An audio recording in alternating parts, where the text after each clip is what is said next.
Salam sejahtera Malaysia, terima kasih kerana menonton video-video dalam channel ini. Sebelum kita mula, jangan lupa untuk tekan tombol subscribe, share, like dan komen. Let's go!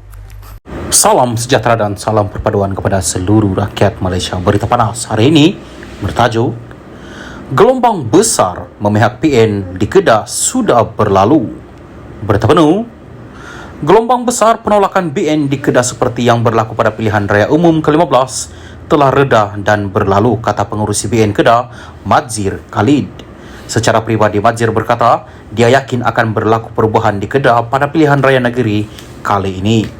Gelombang yang berlaku pada November tahun lalu memang sangat besar hingga membolehkan Perikatan Nasional PN mendapat terlalu banyak undi. Tetapi dalam PRU 14, iaitu sebelum gelombang itu wujud, PAS cuma menang 15 kerusi sahaja dan tidak dapat menubuhkan kerajaan.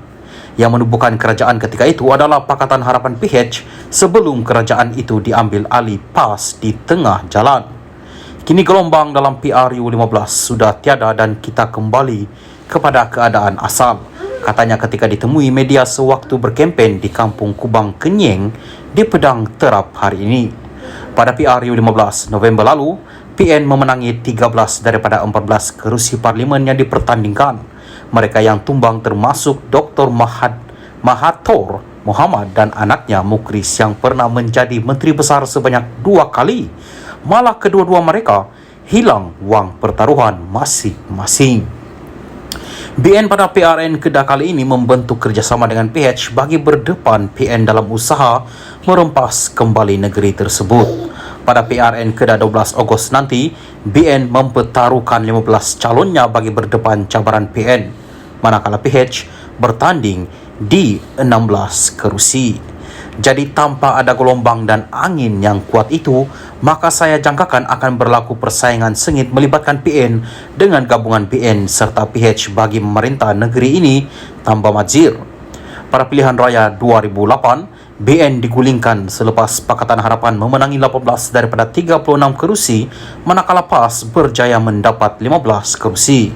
Bagaimanapun, kerajaan negeri pimpinan PH tumbang pada 2020 menyebabkan pemimpin PAS Muhammad Sanusi MD Nor menggantikan Mukris sebagai Menteri Besar. Mengulas lanjut, Madzir berkata, rakyat Kedah mula menyedari betapa mereka tidak boleh menolak BN begitu saja setelah melihat perbezaan hikmat antara wakil rakyat BN dan PN di kawasan tersebut. Dalam PRU 15, yang datang pada waktu itu bukan angin biasa-biasa, sebaliknya ribut taufan yang menyebelahi PN. Penilaian untuk mengundi sudah tidak bergantung kepada hikmat tetapi lebih kepada sentimen agar terus menolak BN walau siapapun calonnya. Disebabkan itu, saya sering ingatkan agar rakyat mengundi kerana perhikmatan dan bukan kerana gelombang. Fikir semula apa manfaat yang mereka terima jika sekadar menderu mengikut gelombang tanpa menilai perkara-perkara lain termasuk hikmat bakal diberikan wakil rakyat, katanya.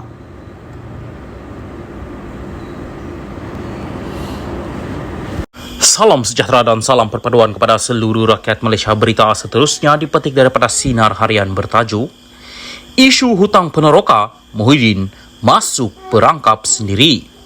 Berita penuh, Kuala Lumpur, pengurusi Felda Datuk Seri Ahmad Syabri cek menyifatkan tindakan pengurusi Perikatan Nasional PN Tan Sri Muhyiddin Yassin yang mahu meneruskan saman terhadap Perdana Menteri Datuk Seri Anwar Ibrahim berhubung isu pelepasan hutang peneroka hanya menjerat diri sendiri. Dakwa beliau, Muhyiddin telah masuk dalam perangkap yang dibuat sendiri. Menurutnya, perjanjian antara kerajaan di bawah Anwar dengan Felda berhubung jaminan bayaran hampir RM1 bilion setahun sudah cukup membuktikan bahawa tiada sebarang perjanjian dibuat sebelum ini.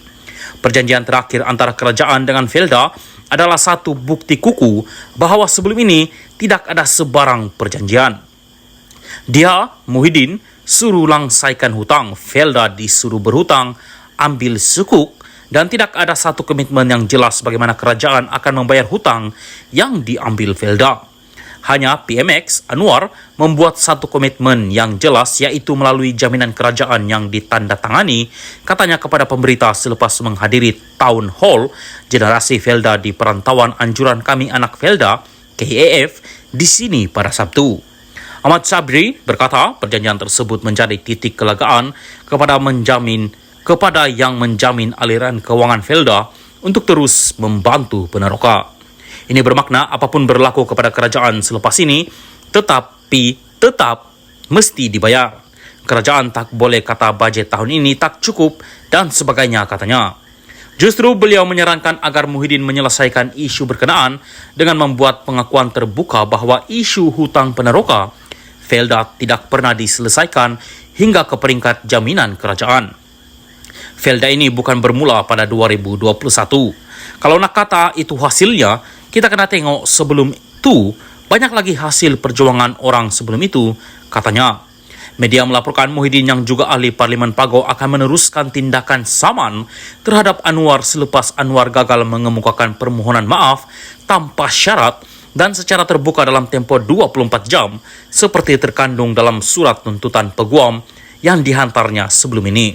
Beliau mendakwa bukti dokumen dikemukakan Anwar bukan berkenaan pelupusan hutang peneroka Felda, sebaliknya berkenaan suku.